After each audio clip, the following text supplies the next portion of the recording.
We all have questions.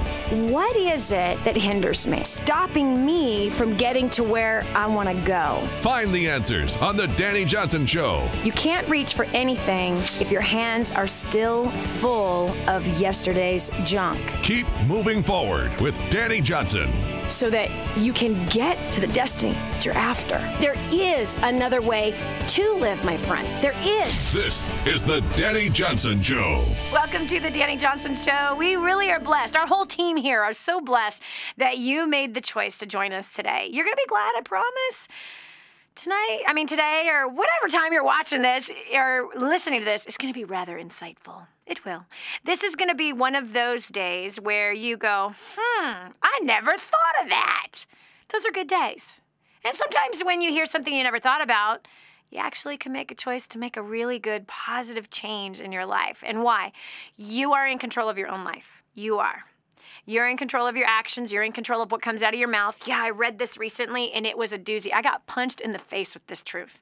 Love is not provoked.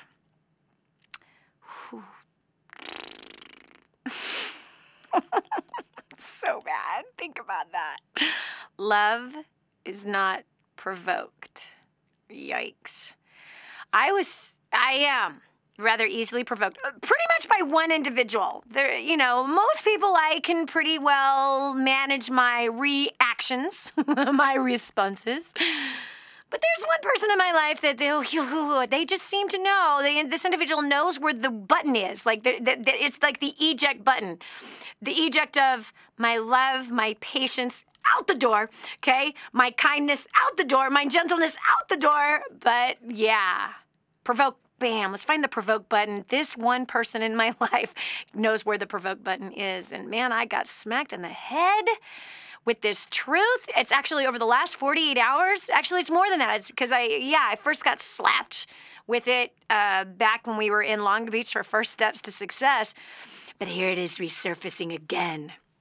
We really are in control of our own mouths. Me. We're in control of our own actions. We're in control of what our face says to each other.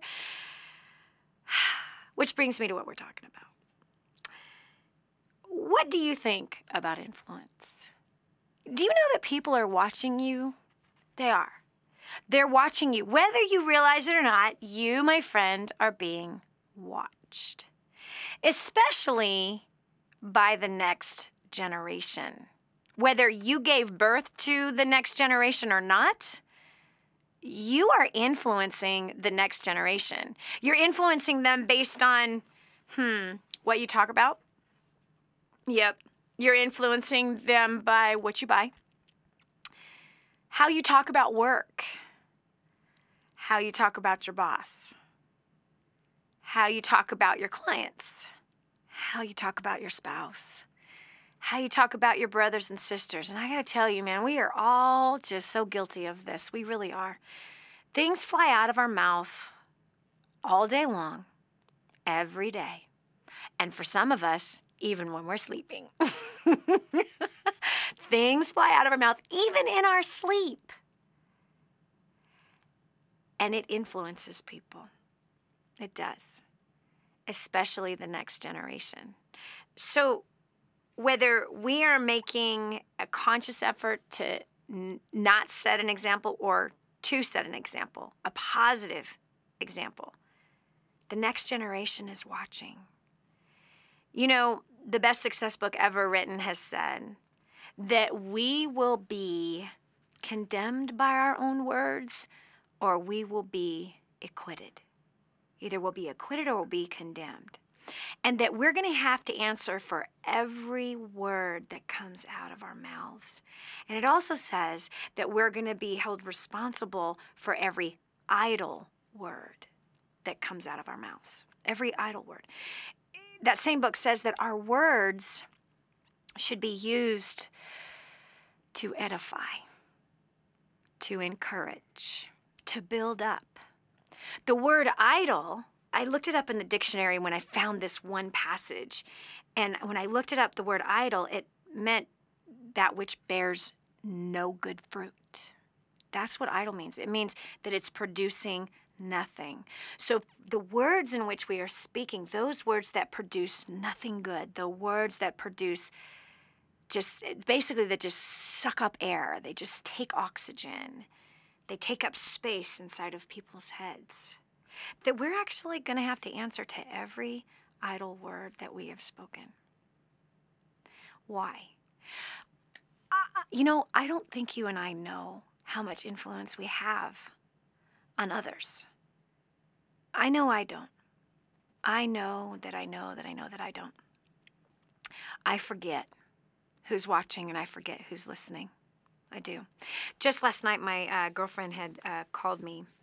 She was at the hospital with my aunt, and she said, I live in this small town. And so, they weren't quite giving my aunt the kind of care. And she says, don't worry, Dani. She goes, I'm here. And my aunt's in California. And she says, don't worry, Dani, I'm here. And I will make sure they give her the treatment that she's going to need. And she says, or they're going to get a piece of me. And I said, oh, really? I said, Dina, there's no need to do that. However, I appreciate you being there by the bedside with my aunt. And she says, Dani, there's something I've learned through the years. This is a small town. And she says, and I have to learn how to watch my mouth because this little town that I live in, pretty much I know everybody and everybody knows me. And she says, and I've really got to use self-control what comes out of my mouth because every time I let my mouth go off, I'll turn around and there's someone that I know. I said, Dina, there's actually more than that. It's not just the small town. I said, but every time you go on vacation, every time you come out here to Texas to see us, I said, every place that you go in an airplane, I said, there is actually someone that knows you and his name is Jesus. He knows you. And he sees every single word that comes out of your mouth. She goes, yeah, it's not just the small town I live in. I probably shouldn't just worry about those that are around me. I probably need to, be a little wise about who I know is watching me 24/7. Friend, you and I have influence. You and I have influence. And you don't have to be famous to have influence. And you don't have to be educated to have influence. And you don't have to be a part of some big family that's famous to have influence. You don't have to be in the popular crowd to have influence, as I definitely was not a part of the popular crowd growing up. Was not the prom queen, was not the most likely to succeed. I was the only senior in my class. No, popularity was not my thing. You don't have to be good looking to have influence. You don't have to look like Barbie to have influence or Ken to have influence. You have a powerful gift of influence. Whether you are 3 years old or 35 or 85 or 95, you have influence. And how you use that influence determines whether or not you gain more authority in the influence territory. How you manage your influence, how you use it, determines how much more authority you have and how much more territory you gain. So we're talking about the influence that predominantly you and I have on the next generation. You see, every time you degrade yourself in the mirror, your child hears you doing that. And you are forming and programming their mind on how they will look at their body, their own self-image. Every time you gossip about your boss, you are forming their mind, programming them as we program computers. Not me, but other people program computers. As we do that very deliberately, every time you gossip about your boss, complain about your boss, you are literally programming your son or daughter or niece or nephew or grandson and daughter or spiritual child, programming their mind on how they should look at their future boss. You are imparting an attitude into the next generation that is very harmful if you're gossiping. But if you use your mouth to be edifying of your boss, your coworkers, your spouse, your parents, if you use your mouth to be edifying and encouraging where it is appropriate, well, then you are programming your child's mind on how they should look at those things. You know, we had a caller on a show recently that really, she impressed me. I was really impressed by this individual. And we were talking about setbacks and what our attitude should be in failure and the purpose for failures in our lives. And I was asking our precious listeners of the show to tell me what keeps them going when they want to quit. What is it that when you found your face on the pavement, your mouth is filled with gravel and blood, what is it that keeps you going? And this mom calls in and she says, it's my kids. She said, because if I fail and I stay there, then I'm setting a bad example for my children. And I'm telling them that when they fail, because they will fail in life, they are going to have failures no matter what, that if I stay in my failure, then it's showing them by my example, and I am teaching them that it's okay to stay stuck in your failure.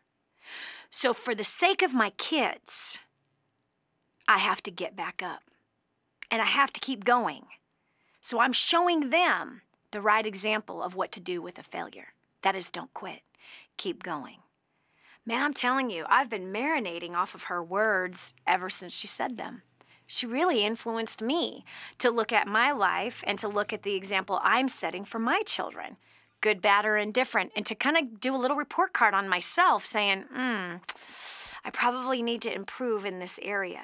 Because again, yes, although I wrote the book, Grooming the Next Generation for Success, I probably need to read it again. I probably do. There's probably some things that I stopped doing along the way as my kids became teenagers or whatever. Or different personalities had different things, or different trials that came to our family, different disasters caused by me or caused by others that happened. Regardless, yeah, we all have influence. You influence me. Hopefully I get to influence you a little bit today. But together we're going to influence those that won't call in to share about the examples that we're setting and what kind of examples should we be setting for our kids. Let's learn from each other about some good things you picked up from your parents that you were influenced by positively, and some maybe negative things that you were influenced by, but how will you change that for the next generation? So we don't pass down a curse to them, we don't pass down a cripple for them, but instead we pass down success for them, a life that is easier for them. 844-200-3264 is my number. I look forward to taking your call right after this. The Dani Johnson Show, helping people just like you make life more enjoyable and rewarding. The Dani Johnson Show. The whole story of how I went from homeless to millions is right here in this book, First Steps to Wealth. I'd love to give you a free copy of this book. Just dial 888-757-8880.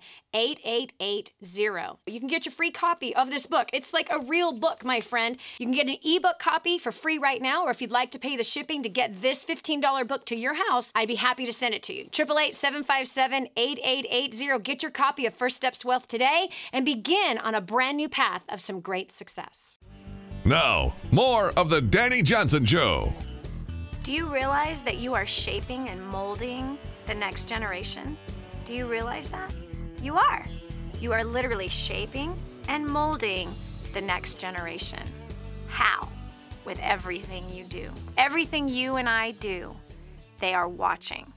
Even when we talk about food, like if we obsess over food, we are programming their minds about obsessing over food. If we obsess over our bodies, we're programming them to obsess about their bodies. If we're addicted to video games, we are programming them to be addicted to video games.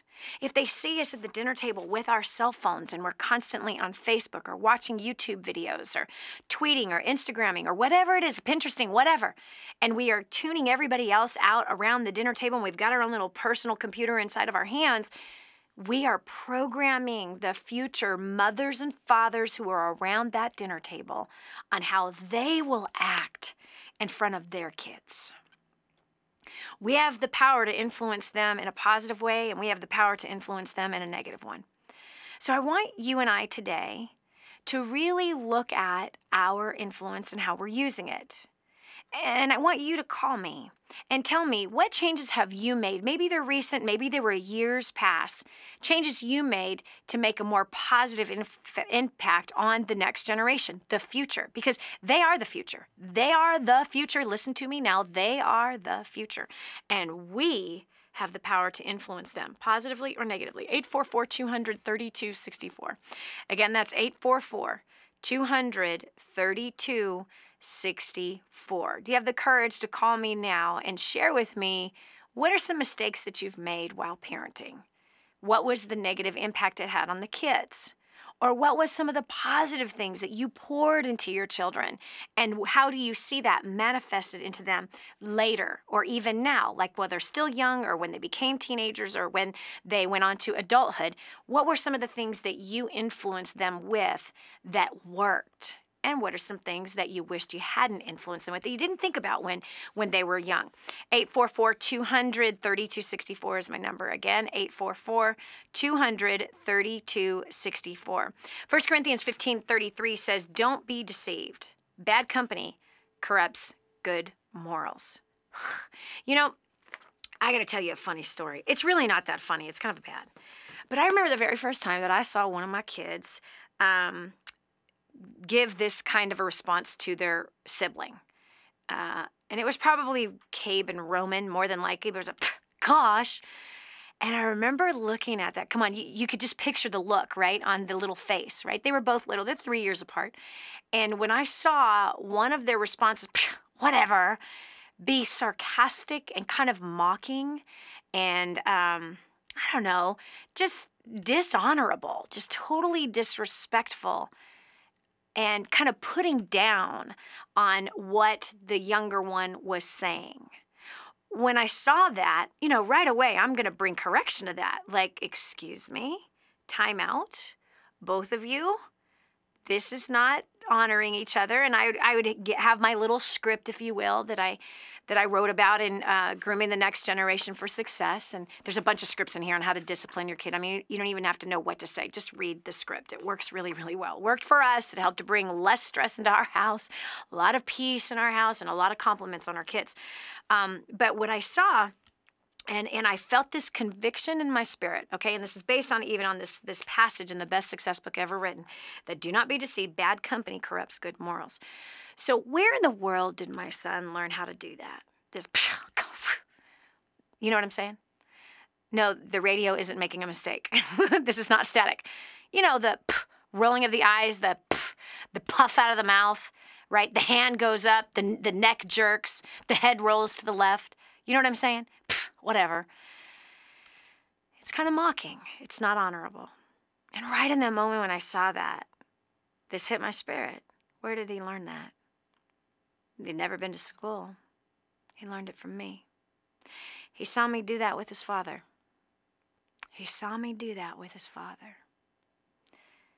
And here I am trying to correct it on my son.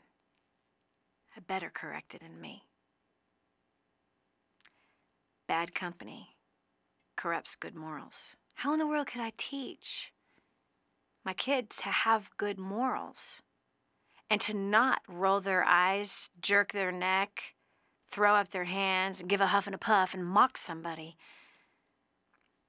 How do I stand on any authority to teach them not to do that with each other if I have a practice of doing that with my spouse?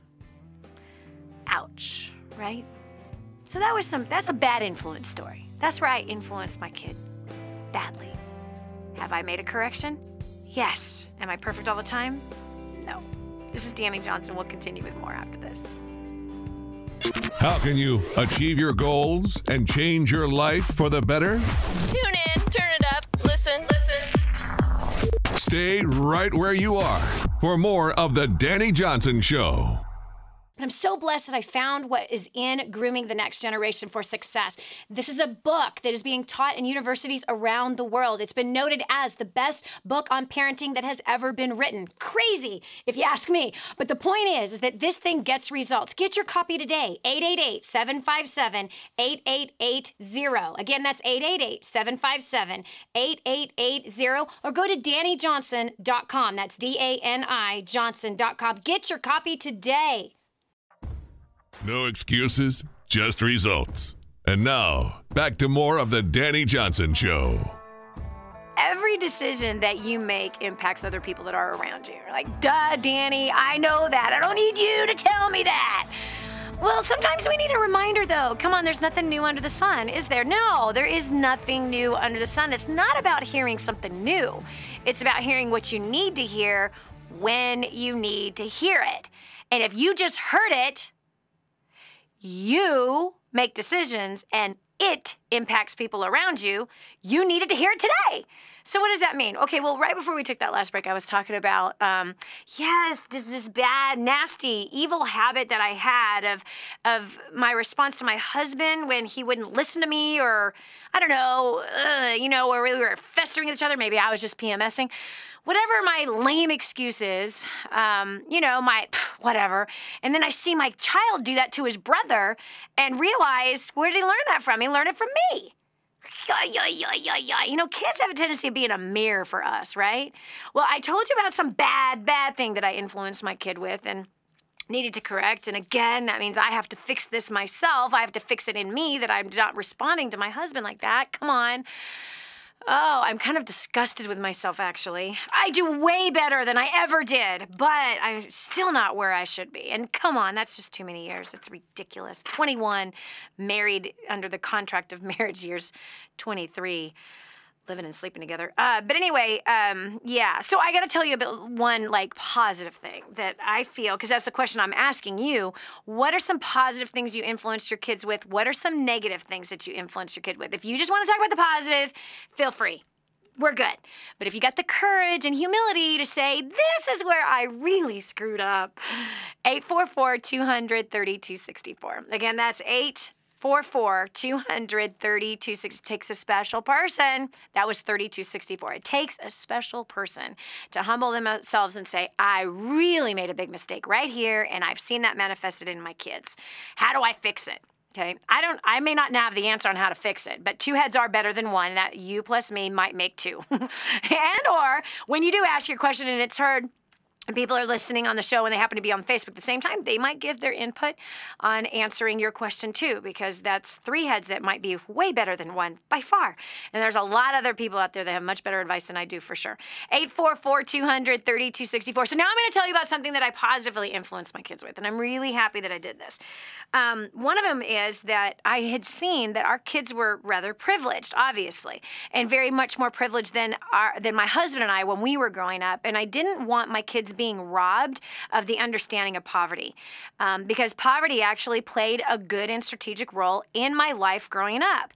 As much as it was painful with, the drugs that were in the house and the abuse that was in the house and the constant fighting about money and the paycheck to paycheck scene and never learning how to deal with money in a positive way, those had some negative impacts on me. However, poverty actually played a really important role in my life. Being homeless played a very important role in my life. I wouldn't be where I'm sitting today talking to you had I not been homeless 23 years ago and been faced with never returning broke again. I never wanted to be broke again. Once I suffered like that, it was never again do I want to be that stupid. Never again do I want to live like that. Never again do I want to make choices that I made that got me into that place of being homeless. And so I didn't want my kids to be robbed of the understanding of poverty, tasting it, feeling it, smelling it, being a part of it. And so I remember when our daughter and son were in a private school in the San Francisco Bay Area when we lived in California. And I remember pulling up in the carpool lane to pick the kids up from school. And I was shocked. I mean, here I had seen in the high school parking lot, the student parking lot, BMWs, Mercedes-Benz, Volvos, Range Rovers, Corvettes, wow, sports cars. It looked like an expensive car lot. It certainly did not look like a average student parking lot. And so then I looked at the car I was driving and then the car that everybody else was driving, and oh gosh, something just hit my spirit. And I sat there and I thought, wow, this is a crazy, crazy way to raise our kids. And I fast forwarded. Erica, who at that time was very young. I fast forwarded and I thought, I saw Erica turning 16 and coming to my husband and I and saying, Joey got a BMW for his 16th birthday. What am I going to get? And the first answer that came to my mind when I saw this scenario in my mind, it was kind of like an open vision. My answer was, a job, honey. You're buying your own car. And wow, here I thought, oh my gosh, look at this affluent place that we're raising our kids in. This is like such a facade. These people are massively in debt. People are working around the clock. People have their kids in all of these crazy activities. They don't sit around the table and have family time. Their kids have everything, and they're a bunch of spoiled, rotten brats. We pulled our kids from that school, and we moved up to the mountains to get them away from the merchandising of humans, away from the merchandising of slavery. Yeah, it was merchandising of slavery. What do I mean? What I mean is it was making the bondage of debt and the slavery of debt look sexy, pretty, beautiful, as plastic as the facelifts of the moms and the other jobs that happened all over her body. That as she showed up in her little running suit in her car with sweat and her little thing over her head. That was not me. That's not the mom I am. Nope. So when I saw that, I was like, I don't want my kids around this. And I had talked to my husband, and he totally agreed. Like, no, this isn't good. First of all, it's constantly tempting us. No matter how hard you work, you feel like you don't have enough. You feel like you haven't bought enough. So we did. We changed our life to influence our kids' life in a different way. And that is one thing I'm really happy that I did. Another thing is that I didn't have servants. Even though we were multimillionaires, we didn't have servants. We didn't have a butler. We didn't have a chauffeur. We didn't have that stuff. I didn't have a cook. We didn't do that.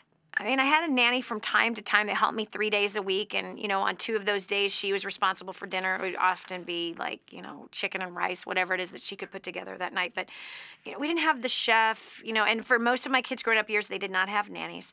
Most of their grown-up years, mom was the nanny, the cook, the chef, the carpooler, the housekeeper, the homeschooler, the whole thing. On top, I worked part-time, 20 hours a week since 1996. So except for a 4-year stint, I was completely retired for 4 years. So I'm happy that I didn't have servants. I'm happy that we didn't have full-time housekeepers. We have a woman that comes twice a month, and that's it for the heavy, deep cleaning. But the rest of it is up to us. I'm really happy that our kids had chores. I'm happy that those chores gave me the opportunity to influence them, to have the right attitude about work, to be disciplined with work, to bring excellence and diligence into work, because spoiled, rotten kids expect you to do everything. They just do. So I want you to share with me, what are some ways that you've influenced your kids that you feel are good or bad? Either way, 844-200-3264 is the number. Again, 844-200-3264. And by the way, on the money thing, one of the things that we influenced our kids was remember I said I didn't want to rob them of the blessing of understanding poverty, is that we've brought them on in to orphanages. We had them serve the homeless, wash the feet of the homeless, hand out roses to prostitutes. We had them serve in lice-infested orphans, with life-infested orphans, building things, creating a better new home for those kids. We've sent them out into like really nasty places that you would call nasty, that they call their second home. And that's made a big difference in their lives. They're all givers. They want to help people who cannot help themselves. That is beautiful character that has been put in them because of a conscious choice we made to pull them out of the merchandising evils and into taking care of others who truly can't take care of themselves. And that's the blessing of teaching your kids about real poverty. They become more well-rounded as individuals, as I even see to this day. Yesterday, Micah went and cashed a check. He gave me $80 in cash, and he goes, Mom, this is for King's ransom. Okay. I said, how much did you just deposit? He goes, $400. I said, so you wanted to give 20%? He goes, yeah. He goes, I often just give more than 10%. He goes, sometimes I give all of it. Sometimes I give 10%. Sometimes I don't. Sometimes I give, like now it's 20%. I just give what I feel like I want to give. But it usually is at least 10%. Wow. He's 15 years old. That's amazing, right? This is Dani Johnson. I can't wait to hear how you've positively influenced your kids or how you've negatively influenced them so we can all learn something great together. Hey, have you done a favor for your best friend yet? Then do it now. Share this program with them. The Dani Johnson Show, helping hundreds of thousands of people just like you make life more enjoyable and rewarding. The Dani Johnson Show. You want to succeed, right? But you do not want to fail God at the same time. There is a way to succeed from a biblical perspective, and it's far greater than anything you could ever imagine. Over 500 scriptures I studied to study money, everything that the Bible said about money. That's in the first couple chapters of Spirit-Driven Success. Not to mention leadership, working with people, growing a career, being used mightily in the marketplace, which is where Abraham, God used him in the marketplace. And Joseph, God used him in the marketplace. Moses, God used him in the marketplace. Daniel, Solomon, really all of the greats of faith, most of the greats of faith throughout the Bible, they all were in the marketplace. And God wants to show you how you can be used mightily by him in the marketplace. Right here, Spirit-Driven Success is where all of my notes are on how you can do that. 888-757-8880. Again, 888-757-8880. Get your copy of Spirit-Driven Success today. We're back. Here's Dani Johnson. I'm going crazy. I just don't know where to begin with my kids. Chill out. Hi, I'm Dani Johnson. We're talking about our influence that we personally have on the next generation, which means we are influence on the future. If you can't get your kids to obey, I want you to look in the mirror real quick. How obedient are you? With what, Dani? I don't need to obey nobody. If you're working for somebody, they've given you tasks, yeah, and you don't finish them, you don't meet the deadlines, that's disobedience. That's rebellion. It is. So, or your spouse has made a request. You're all stiff-necked about it. I ain't gonna do that. No way. Ugh. You gotta quit whining about your kids that won't obey, and you might want to start making some changes. This is Dani Johnson, 844-200-3264. Again, that's 844-200-3264. We're going over to line 6. We got Renee from West Virginia. Renee, how have you positively influenced your kids? I've positively influenced them by teaching them to speak life instead of words of death over their life. I have them in church, talk constantly about having a vision for their life, just to not be meandering out there. And they've fed the homeless with our church. They went to Atlanta, Georgia, and fed the homeless, went under the bridges and did that. Nice. Also, just conversations, talking about living a balanced life, Those are some of the things. Teaching them to tithe and save money. They both have their own checking accounts, and they're 16 and 18. Nice. My 18-year-old daughter is blind. She's been blind since birth, and she has her own checking account. She worked this past summer. We've never allowed her to use her blindness as an excuse. Hold on a second. Wait. Renee, hold on. I'm so sorry. I want to make sure I heard you right. Did you say blonde or did you say blind? Blind. Say it again. Blind. Like B-L-I-N-D. She cannot see. She cannot see. B-L-I-N-D. Yes. And she does chores around the house. She has her own checking account and works and saves money and tithes. Is active in our church. So wow. She's never used. Sometimes she forgets that she's blind, but that's her words, not mine. She's an amazing individual. So both of them are. They're going to do. I tell them constantly they're going to do awesome things in this world, that God has amazing plans for them. I've spoke that over their lives since they were babies. Wow. So. Wow. Wow, wow, wow. Yeah. Man, that's some positive influence. My goodness. So hold on a second. You know, parents that give birth to a blind child tend not to do what you've done with your blind child. But you've spoken life and hope and vision into your daughter and have not allowed you to give her an excuse, because kids don't come up with excuses by themselves. That's my personal opinion. Right. They echo, We tried when but they echo our excuses. They echo them. Yeah. And so you have not given your daughter room to have blindness as an excuse to not be a functioning citizen in this world. And her answer is, I sometimes forget I'm blind. Wow. That's amazing. Right. Mom, Yeah. She's good going into college job. next. Well, thank you so much. I'm very proud of them. I'm very proud of you.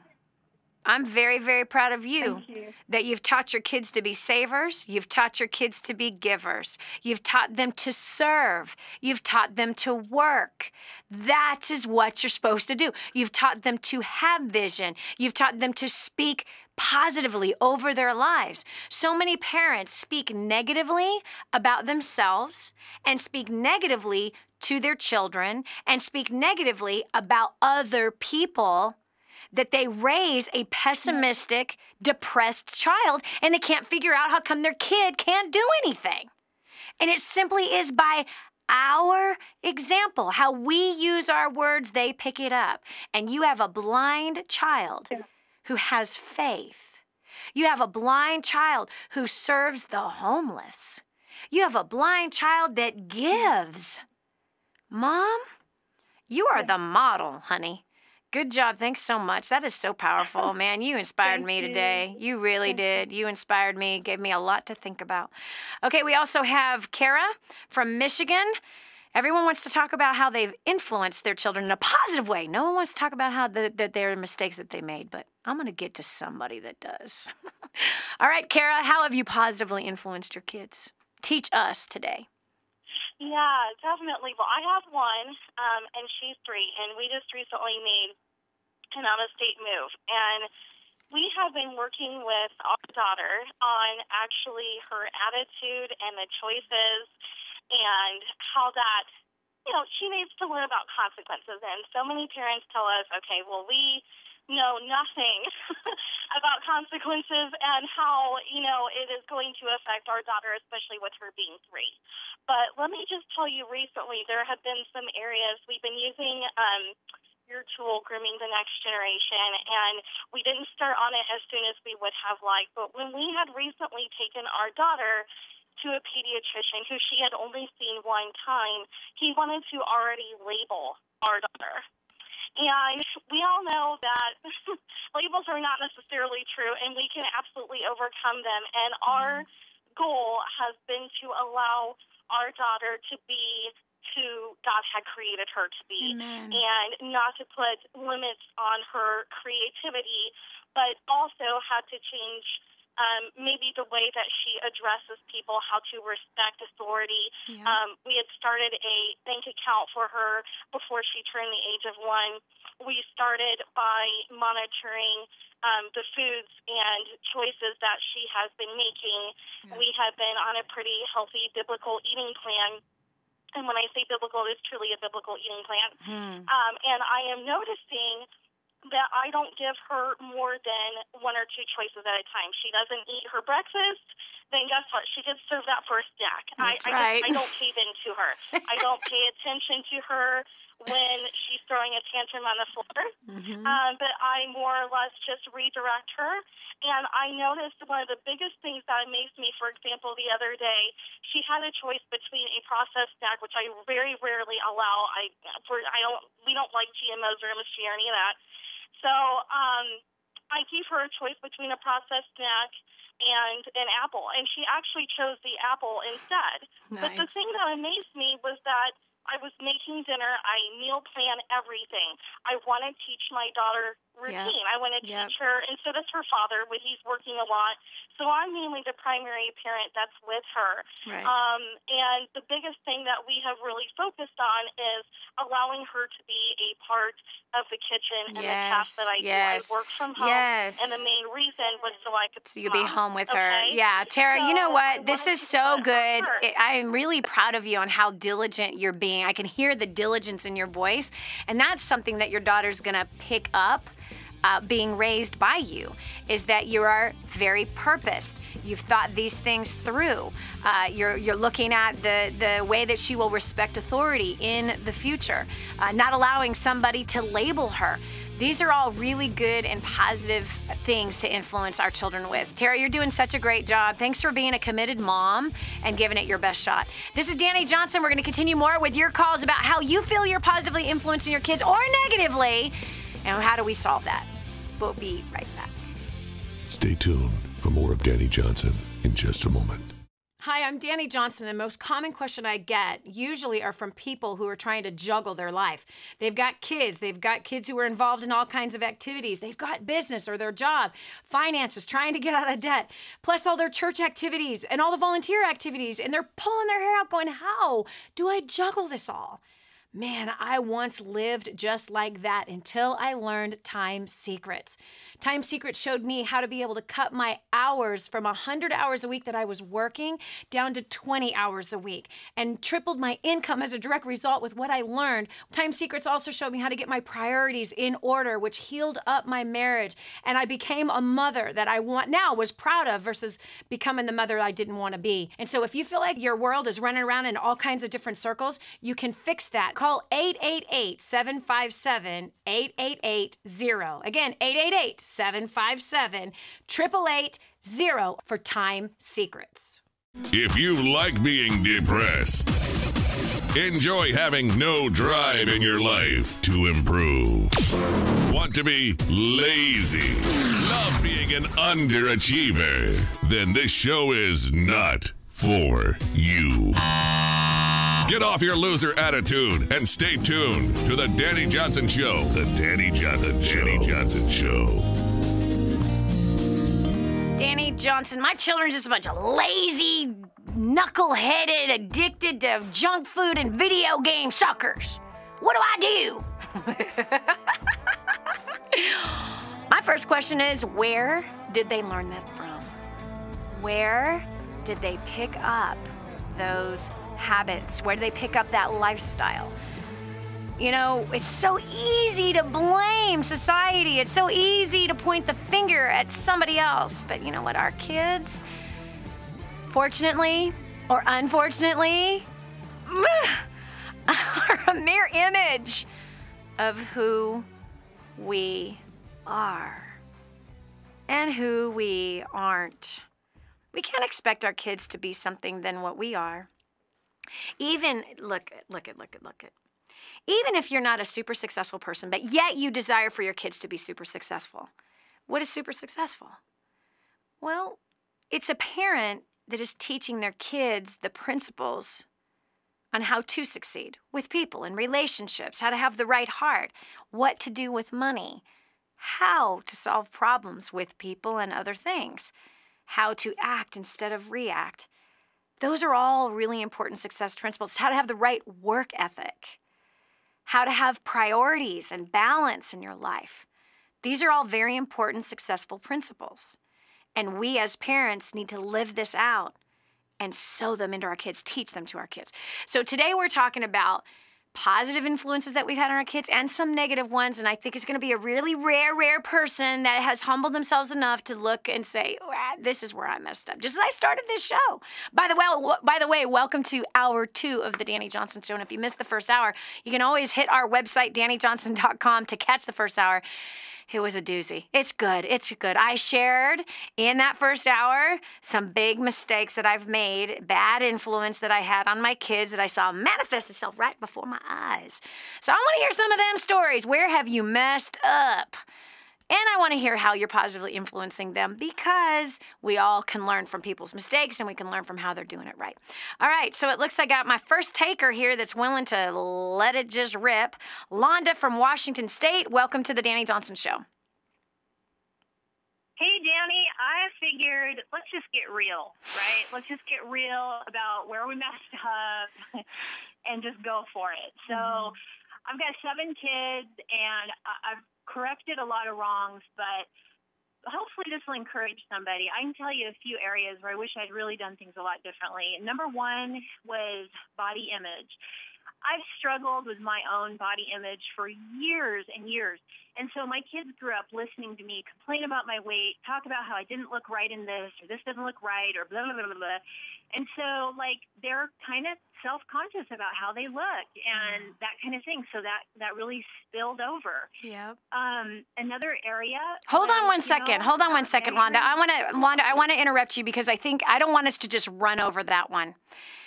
Body image. Okay. This is so good. I wrote about that in Grooming the Next Generation for Success, about self-image and how us mothers can say things about our bodies that is teaching our sons and daughters how to be self-conscious of their bodies. What are some specific things that you said about yourself, not even thinking that the 3-year-old and the 2-year-old, right? The 4-year-old and the 5-year-old are listening. What were the things that you said? Because there's a mom out there and there's a dad out there that are saying the same exact things, and you can help them not create a poor self-image for their children. Yeah, I'm glad that you said dad, too, because it's not just me. Nope. You know, I mean, my husband's been the same size since we started dating, and yet, like, the other day he was talking about, I wish I could fit in those smaller jeans, and I'm like, how small do you want to be? You're the same size you were when you were 18 years old. Like, let's get past this. But comments like that, oh, well, you know, this is great, but I wish this size, you know, if I'm a 10, but I wish I could be an 8, you know, just to get in the single digits, or, you know, things like, oh, well, I just need to lose, you know, another 5 or 10 pounds. Or, you know, somebody, you know, maybe I'm going out for date night with my husband, and I walk out from my bedroom and my kids go, oh my gosh, Mom, you look so beautiful. And I immediately say, oh, well, yeah, but this skirt's a little tight. Or, do you know what I mean? Yeah. Like, it just, not only does it plant those seeds in them, but it also negates their comment. It's like, I know you're trying to bless me, but I just pooped all over it. Not only know? that, but guess what it does? Actually, when I was just hearing you do it, I've done this. I'm getting so convicted right now because as I get older, right? You know, I make comments about the old lady. Like my husband today, you know, I had shorts on with this shirt that I'm wearing, and he's like, wow. He goes, man, you look so beautiful. And I was like, thanks. And he goes, are you wearing that to the studio? I said, yeah, I'm going to be sitting under a desk. No one's going to see these shorts. He goes, well, those are some mighty fine legs, honey. I said, honey, they are 45 years old and I don't work out. Let's deal with the reality of this. No one else sees my legs the way you do. Nonetheless, I changed my clothes and I have a mom skirt on. Well, I'm wearing a big old skirt now. Still trying to stay cool in the studio. But I put the I put the skirt on, you know, to honor his, you know, comment of that, you know, he thinks my legs are whatever. I'm like, I'm just trying to stay cool. Really? 10 years ago? Let's look at my legs. 45 years old? Please don't look closely. They're 45. Period. I haven't played basketball in, I don't want to say, 2 decades. But anyway, but it's true. I'm getting convicted with what you're saying, Londa, because we do. For sure. We really do. But here's the bad part. This is the big real confession here. I have to take a deep breath on this one. Because it's something that I've been convicted on for 2 days. I'm writing a message for the next spiritual equipping, and ooh, it's a doozy. I've had to take a break from writing it several times because I've wanted to throw up. You ready for it? Here it is. It's putting the focus on ourselves.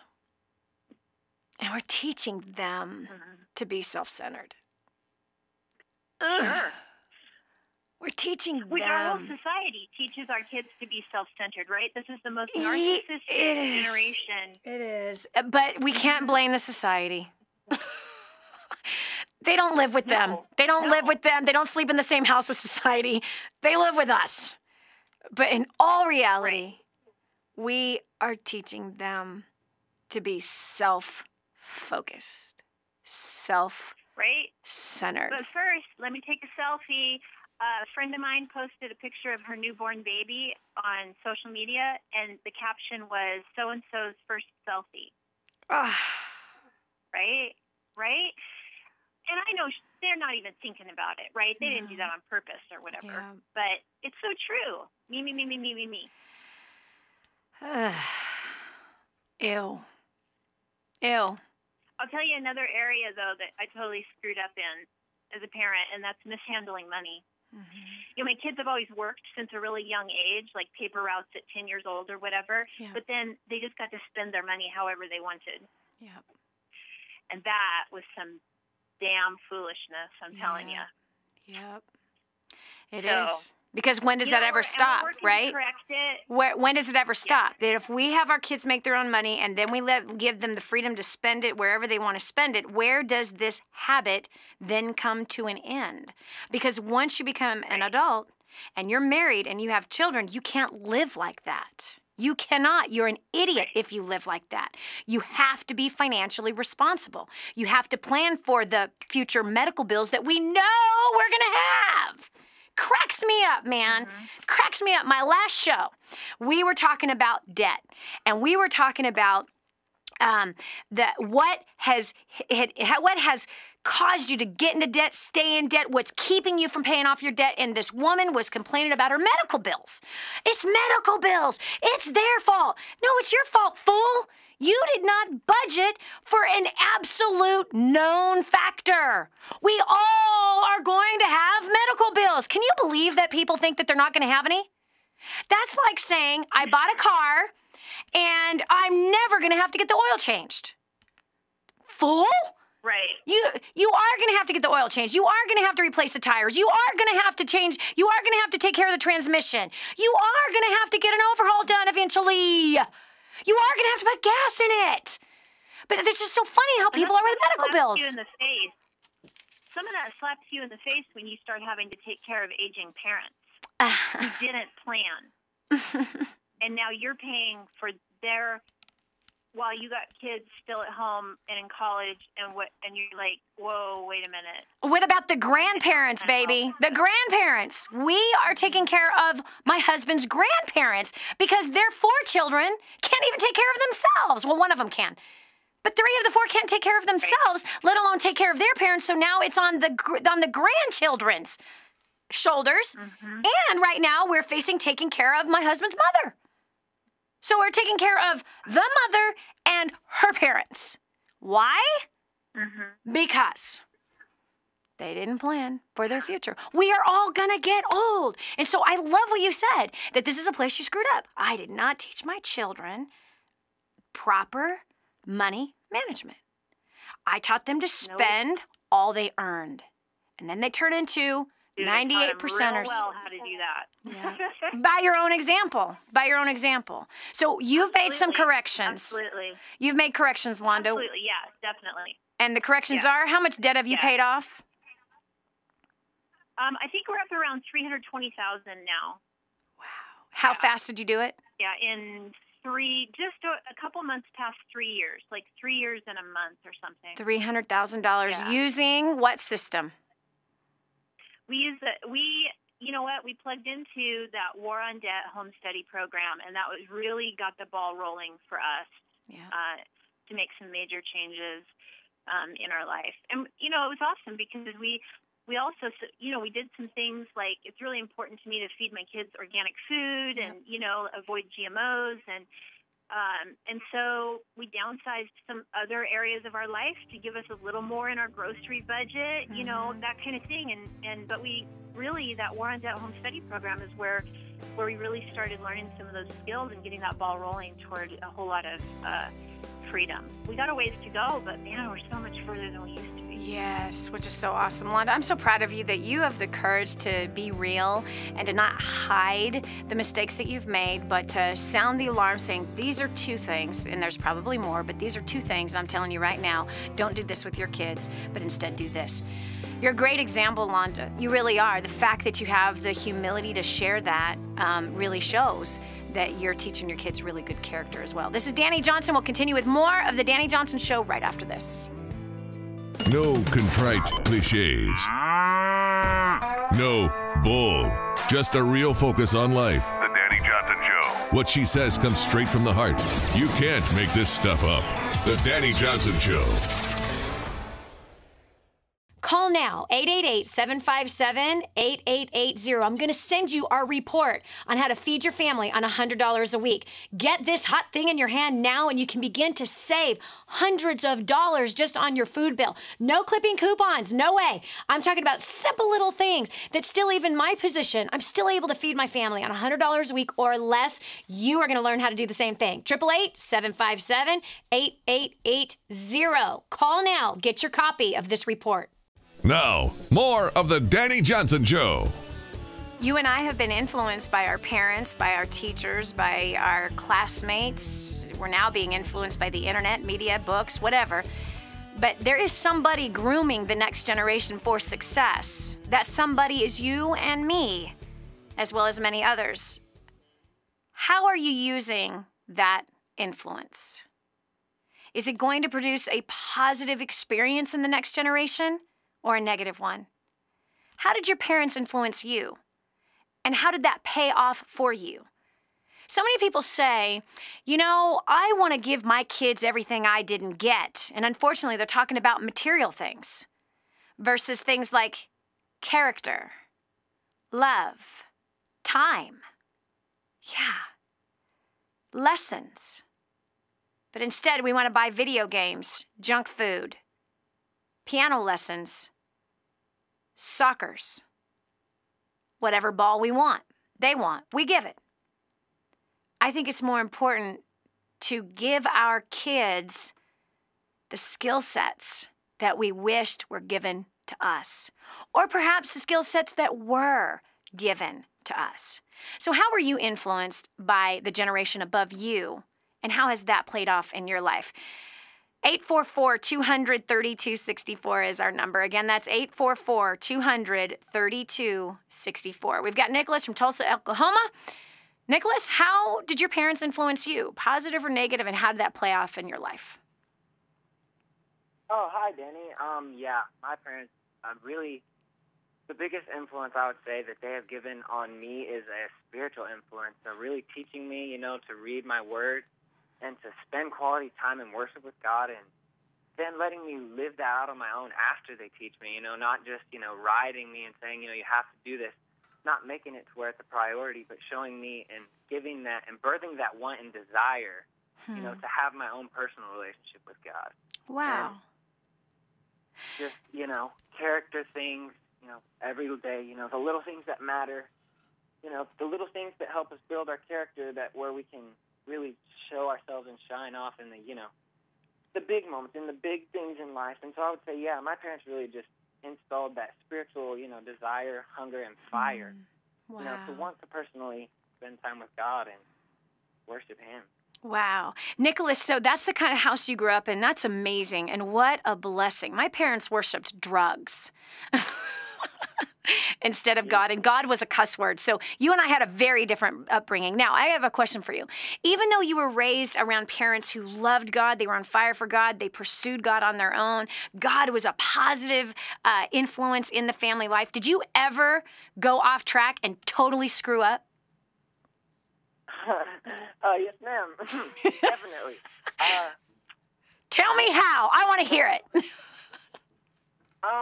Okay. Well, I honestly have never shared this before, but, you know, hey, it's a new day. I would say probably, I'm a junior in high school right now, so I would say probably freshman and sophomore year, I thought I was the biggest, hottest show on Hollywood. You know, I am a singer, worship leader. I thought I was the awe in everything, you know, and I really let myself get open to pride and to lust, and I just began to, I actually got into, you know, pornography, and that was definitely a difficult time, and my relationship with God was not where it needed to be. And I got into that and got into the show, and it was a performance. You know, it wasn't about bringing the people to God's presence. It was about me looking good, shining off. You know, did the girls see how good I sang tonight? You know, just that kind of thing. And yeah, I really fell in there, and I would say my parents really, you know, in that, of course, you know, I went to them, and God was dealing with me, and, you know, your life is a mess right now, you know. What happened? You had this fire, and because before that, I was the same, you know, I was on fire and whatever, but then I just let that pride, you know, pride comes before a fall, and I fell. Wow. And so, yeah, they, you know, I told them, I said, you know, this is what's going on, I'm doing this, da-da-da-da-da, and they really just, you know, they realized that I wanted to change. Wow. And so they helped me set up boundaries. Obviously, I was disciplined for my actions, and I'm grateful for that. And they really they loved you. Amazing how they loved you, Nicholas. They loved love. you. Yes, they loved you. They did not judge you. Nicholas, you're awesome. I am so proud of you, and I'm really proud of your parents. Thank you for having the courage for telling the truth, and this better not be the last time you tell that story. This is Dani Johnson. We'll continue with more after this. Life! It's about the journey. Are you living the life you want to live? Is it going the way you want it to go? Don't live your life by default. Live by going the way you want to go. Dani can help you with your roadmap to life. The Dani Johnson Show. I just heard this amazing story. One of our clients had written us telling us that they had used job domination and unlimited success and has absolutely exploded their career. He said, Dani, I don't know where I'd be today without job domination and unlimited success. Listen, do you want more recognition from your coworkers? Do you want to be recommended to people all over the world? Do you want to be somebody that is highly sought after? Listen, if you're in a dead-end place where this gentleman found himself, but then learned new strategies and changed everything in his work life, and obviously this has resulted in higher bonuses and pay raises, you're next. 888-757-8880. Get your copy of Job Domination right now. 888-757-8880. Again, 888-757-8880. Job domination. That's what you need. It's time for you to dominate the job market and break through the rut that you're in. Improving the quality of your life. The Dani Johnson Show. I love it. We've all made mistakes. We have. You know, I was really touched by Nicholas. He, junior in high school, he used to be 16 or 17 years old, he called in to tell us about the spiritual upbringing that his parents had. His parents were on fire for God and worshiped God and taught him too. And this young man was a worship leader, and he got full of pride around 14 and 15 years old and opened himself up to pornography and had the courage to tell us about that. And here he called in to say how grateful he was for the spiritual upbringing that he had. That his parents really taught him to pursue God, to worship God, to read the Word of God. And look, this kid made it past this trial of 2 years of pornography and thinking he was a God and being focused on himself and not worshiping God, but using his gift to be worshiped by others. That, I'm telling you, so if you're a mom and dad listening right now and you have done your very best to lay a spiritual foundation for your kid, and your kid is off track, your kid's battling with pornography, he's having sex, or she's on drugs, did you hear the testimony of Nicholas? He's calling to say, I'm on the other side of that, and I'm so grateful that my parents set that spiritual example.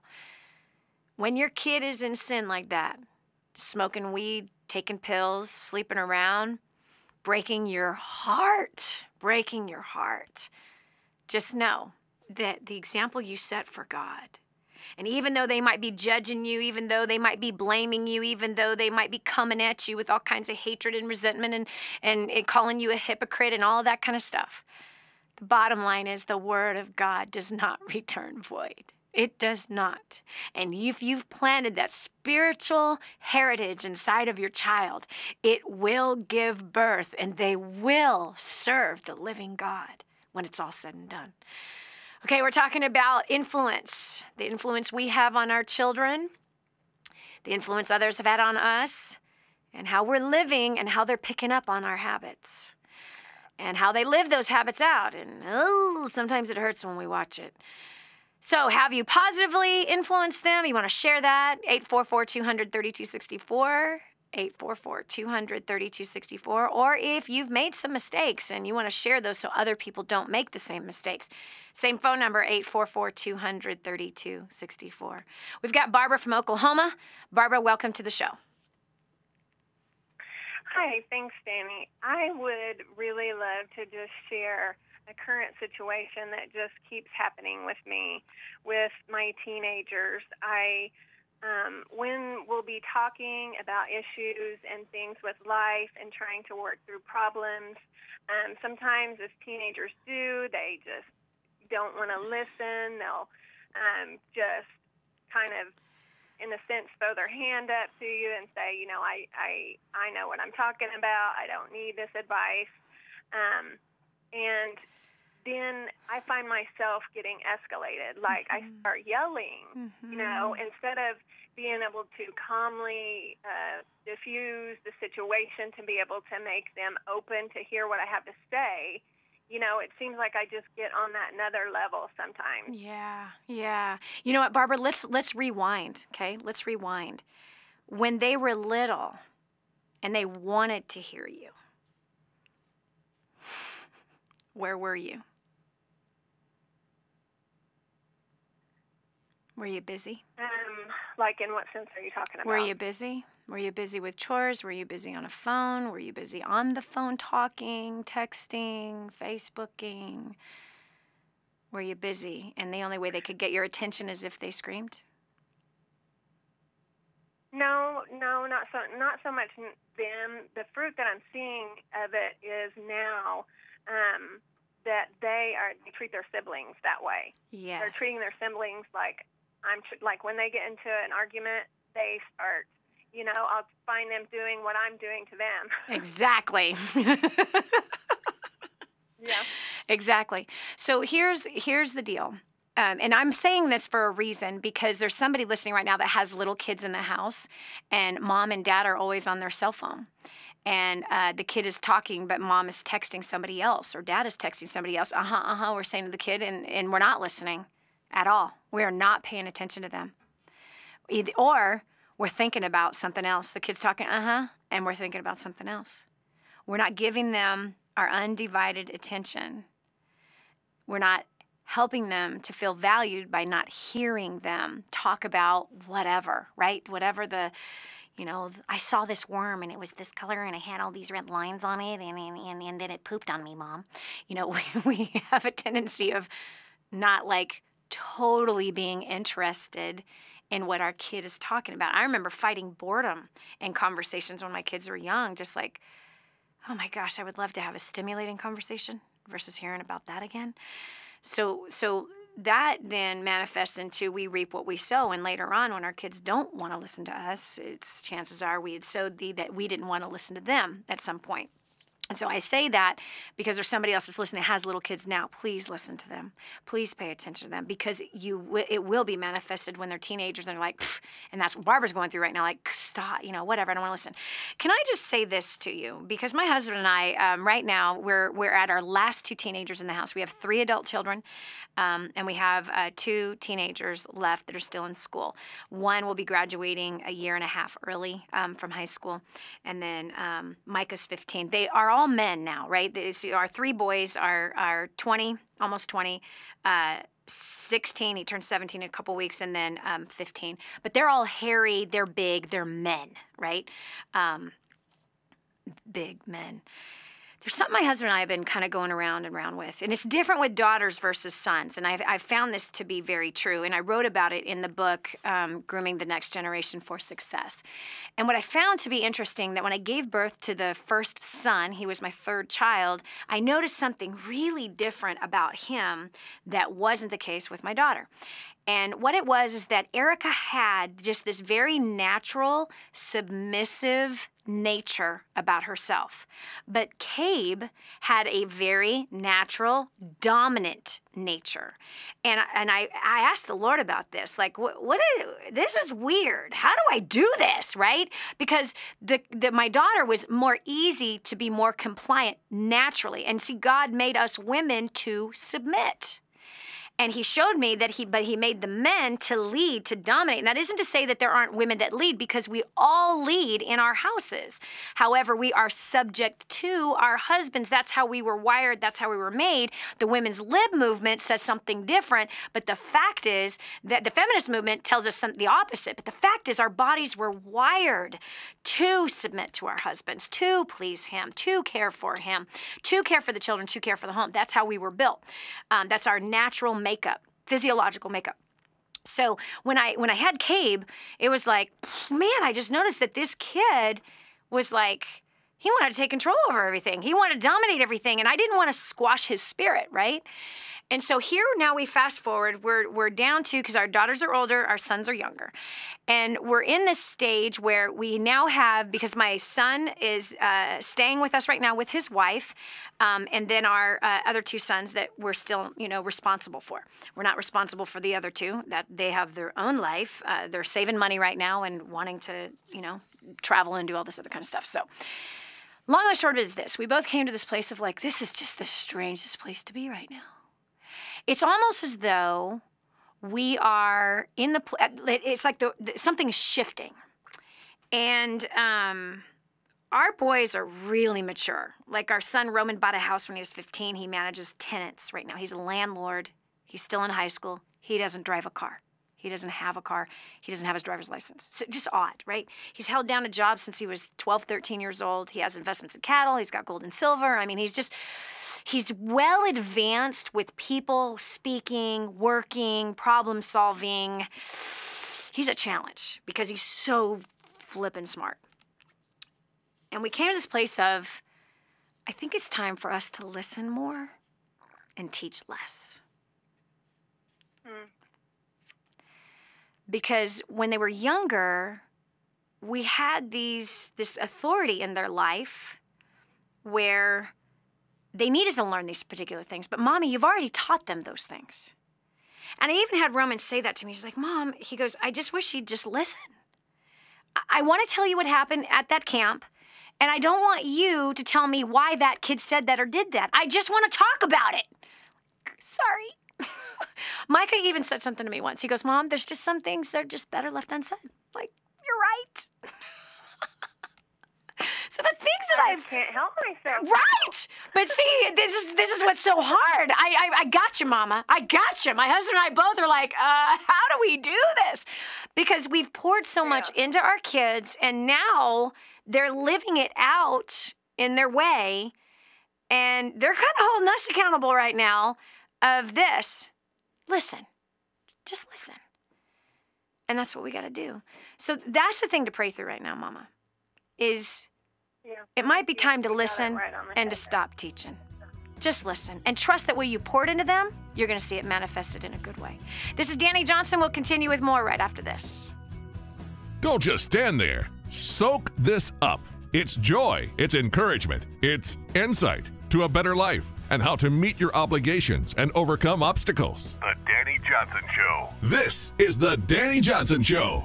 The whole story of how I went from homeless to millions is right here in this book, First Steps to Wealth. I'd love to give you a free copy of this book.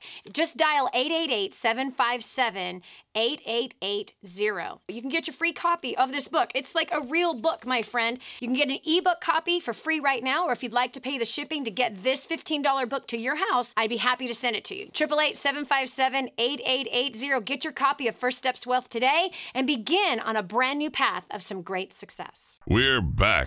Here's Dani Johnson. Part of being a good influence in people's lives is being a good listener. And boy, have my kids called me out on that one recently. My poor listening skills. I can't get away with anything in my house, man. I can't get away with nothing. You know, when you are somebody that takes a position of, helping people, right? Solving problems every day, you know, writing books about spiritual matters, financial matters, parenting matters. Yeah, then your kids hold up your book and go, hey, Mom, you talk about listening, you ain't listening right now. Like, oh, gosh. Anyway, but influence, being a powerful influencer means listening. I really need to work on that. I really do. So I'm going to shut up and we're going to the phones and we're going to listen to Michelle from South Carolina. How are you influencing your children, Michelle? I am going to be real as well, and I'll say where I screwed up first. I was listening one day to my kids talk to each other, and I was listening to their tone of voice as they were interacting, and I'm like, it's kind of, you know how you kind of talk to God, and you're just like I was just like, God, why are they talking like that to each other? Like, we don't hang out with a lot of people. Like, where are they getting this? And instantly I heard, how do you talk to them? And I literally started weeping. I was so convicted. I was like, you're right. Like, that is it's the tone of voice of, you should already know that. Like, why are you not doing this? Or why, what? You would do that? And it completely, radically, I mean, you know, like, people talk about God taking them to the woodshed and spanking them. Yes. That was a really hard spanking, but it drastically changed our home. Like, I was like, thank you, God, for showing me. And then my husband and I were talking about it, and I'm like, you know what? Everything that we see and hear in our kids is exactly what we have taught them. And that one time, that one instance, it radically changed everything. Obviously, nobody's perfect. We still have to say sorry sometimes because we screw up. But the overall atmosphere in our home is completely different since that point. So I was very grateful because my kids are still young. So God was able to change that quickly. And just be able to influence them positively now. Michelle, you are such a good mom, and I'm going to tell you why you're such a good mom. Because you are submitted and surrendered to the power of the Holy Spirit of the living God. He is the teacher.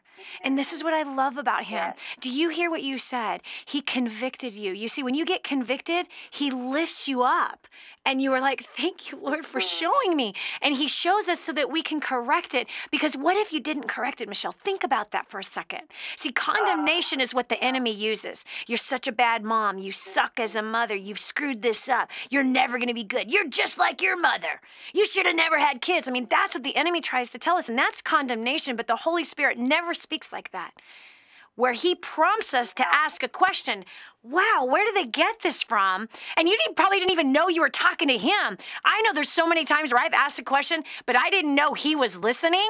And then, bam, there's the answer. And it was clearly that it was God. Like, oh, my gosh, right? But look at how awesome he is. Because what if, Michelle, what if you did not make that correction? Who would you be raising in your house? Fast forward 10 years. What would they turn into? Scary. Scary. He spared you. His mercy, his grace, his love, and his faithfulness spoke to you so that you could groom up the next generation for greater success. I love that story. Man, that's amazing. All right, we got Tracy from New Jersey. Welcome to the Dani Johnson Show. Hi, Dani. Thanks for taking my call. Yeah. Gosh, talk about messing up. I felt like I've messed up the first majority of my kids' lives. Lives. I have a 7- and 9-year-old now, and I can't tell you the amount of pressure and feelings of failure that I've had for most of that time, for the last couple of years, where I tried to get it together and really breathe life into them instead of letting them breathe my stress. Yes. So this call is very, very important to me.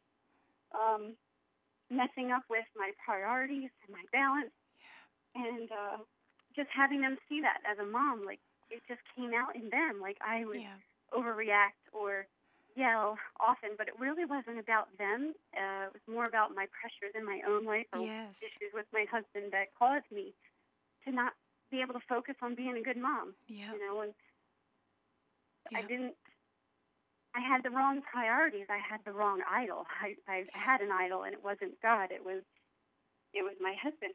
And I was so worried about pleasing my husband and getting the house right and the mom thing right and the wife right and all the duties of motherhood and trying to work and help my husband. And I'm like, but I want to be a really good mom. And I just couldn't focus on being a good mom because I was so worried about meeting everyone's needs and especially pleasing my husband and getting it all wrong because my priorities were so out of whack and not having God first. Yeah. So thankfully in the last couple of years, especially this year, I've been able to develop more strategies to be able to focus better and realize that, wow, I had an idol I didn't even know I had. Yeah. So my kids will be able to see a more balanced mom, less reactive, much more intentional and focused. Yep. And I'm just so grateful that I got it now, but sometimes I beat myself up still for You need to those forgive feelings. yourself, Tracy. You need to forgive yourself. I need to forgive myself. We all need to forgive ourselves, because if we can't forgive ourselves, we can't love ourselves. And if we can't love who God created in us, not worship ourselves, but love what He created in us, accept ourselves, including our strengths and our weaknesses, well, then we can't accept and love other people. So you really need to forgive yourself. And I'm really, really proud of you that you allowed yourself to see that your priorities were whacked, that your husband was your idol and everything to do with pleasing him. We can never please man in the way that man needs to be pleased. Only God can satisfy our husbands. Only God can give them the satisfaction that they're after. We cannot. We must serve, we must love, we must care for, we must bring good to their lives.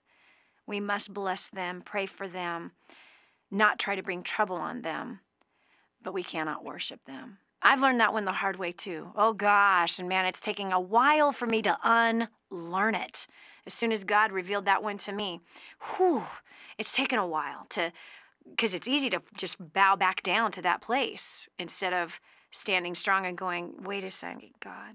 Because God doesn't have this crazy measuring stick, and He wants us to walk in His rest, work in His rest, walk in His peace.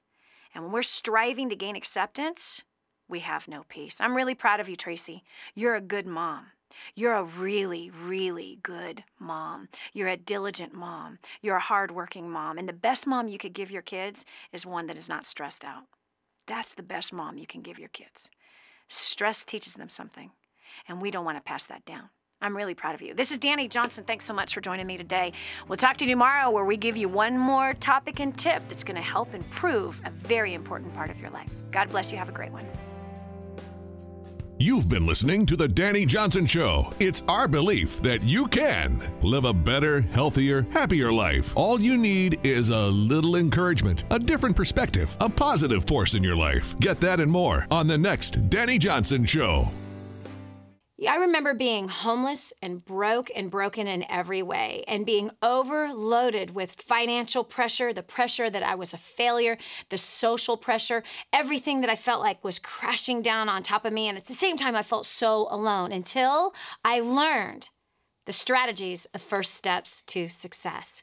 You have the chance, my friend, to annihilate all of your debt. Think about that. You have the chance to grow your income through your current career, or even learning to start a brand new business that will be profitable. You also have the chance for learning how to motivate the people that are in your life that are driving you crazy, and how to have significant breakthrough, not only spiritually, but physically, financially, and socially, and business-wise. And so I'm excited to see you at First Steps to Success. It's coming up January 17th through the 19th. Get yourself registered today, 888-757-8880. There's a seat with your name on it, friend. 888-757-8880.